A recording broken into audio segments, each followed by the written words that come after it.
Nasib malang dialami Arianto dan putrinya. Jauh-jauh mudik dari Aceh menuju Indramayu, keduanya malah diturunkan oleh PO Bus yang ditumpanginya di tengah jalan tol Cipali, tepatnya di kilometer 110 Subang, Jawa Barat. Arianto dan putrinya ditemukan oleh anggota Satlantas Polres Subang saat sedang menyetop mobil, sementara putrinya duduk di rerumputan. Kepada polisi, Arianto mengaku diterlantarkan oleh PO Bus yang ditumpanginya. Ia pun sempat menunjukkan tiket yang dibelikan oleh atasannya seharga Rp1.300.000 yang dibelikan oleh atasannya di Lok Sumawe. Menurut polisi, anak Arianto tengah sakit sehingga tak bisa berjalan. Selanjutnya polisi membawa Arianto dan putrinya naik ke mobil patroli untuk diantarkan hingga bertemu dengan keluarganya di kawasan Cikedung, Indramayu.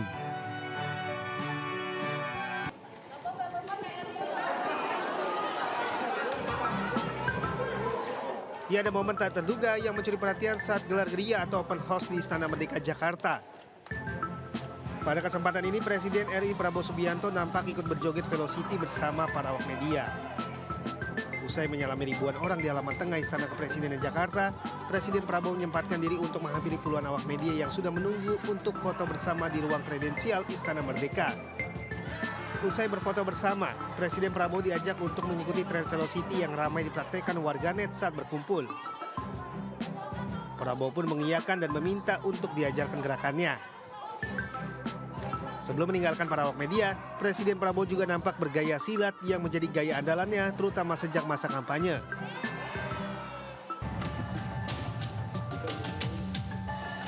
Dua dari 4 remaja ini mengalami luka bakar cukup serius usai terkena ledakan petasan di Desa Sidorejo, Kecamatan Pongo, Kabupaten Blitar, Jawa Timur. Bahkan akibat kerasnya ledakan membuat seorang korban harus kehilangan salah satu jari tangannya. Awalnya tetangga korban yang sedang tertidur pulas tiba-tiba dikejutkan dengan suara ledakan keras.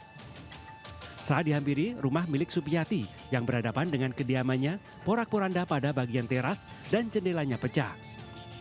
Dari rumah tersebut, warga mendapati 4 remaja terkena ledakan saat merakit petasan.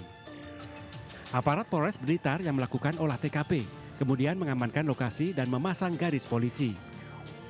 Diduga dari dalam rumah masih terdapat sekitar 2 kg sisa bubuk petasan.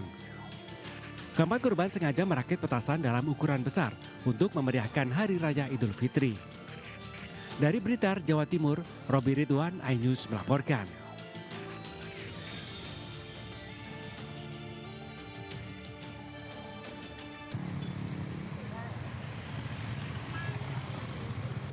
Mobil minibus yang ditumpangi warga Kampung Cimaja, Banten, terperosok ke dalam sawah sedalam 5 meter di ruas Jalan Raya Nanggung, Kabupaten Bogor, Jawa Barat. Akibatnya pengemudi dan seorang penumpang luka ringan, sementara minibus rusak parah dan dalam kondisi terbalik. Menurut keterangan saksi, minibus awalnya melaju dari arah kota Bogor dan hendak mudik ke rumah orang tuanya. Diduga sopir mengantuk, minibus tiba-tiba terperosok saat melintas di jalan yang sempit. Kondisi supir dalam keadaan mengantuk dari arah sana ya. Dia kan mau pulang dari pos yang sana, dia sudah matanya sudah berat. Saat ini kasus kecelakaan tunggal tersebut dalam penanganan aparat Polsek Nanggung.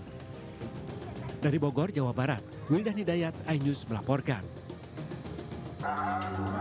2 orang tewas dan 17 lainnya luka-luka akibat tertimpa pohon beringin tua yang tiba-tiba ambruk saat sholat Id di Masjid Agung Nurul Kalam, Pemalang, Jawa Tengah. 2 orang meninggal dunia, yakni Rasmono, warga Kelurahan Pelutan, Pemalang, dan Anita Rahmawati, warga Kelurahan Pemalang. 17 orang korban lain mengalami luka sedang dan juga berat. Diduga pohon beringin tua tersebut ambruk akibat sudah lapuk karena saat kejadian cuaca sedang tidak berangin. Korban meninggal dunia dan luka-luka dibawa ke Rumah Sakit Harapan Sehat dan Rumah Sakit Prima Medika. Tiba-tiba ambruk ngoten. Nggih kula bodhe ngangge kena, kula mendurut lha kula mboten saged larang. Oh, ketiban apa nih, Mbak? Pangkale. Oh, pangkale. Niki sing kalek, sing niki sing pati mending. Sakit, Mbak? Sakit ya. Kasus ambruknya pohon beringin hingga menyebabkan korban meninggal dunia masih dalam penyelidikan polisi. dari Polres Pemalang sudah melakukan identifikasi, sudah melakukan penanganan, kemudian korban juga sudah dilakukan evakuasi dan pemeriksaan di rumah sakit. Buat kepada semua masyarakat untuk berhati-hati dimanapun berada, apabila mungkin berhenti beristirahat di bawah pohon yang kira-kira membahayakan, tolong juga hati-hati, jadi jangan sembarangan untuk memarkir pohon, memarkir mobilnya atau mungkin istirahat di bawah pohon sehingga bisa membahayakan.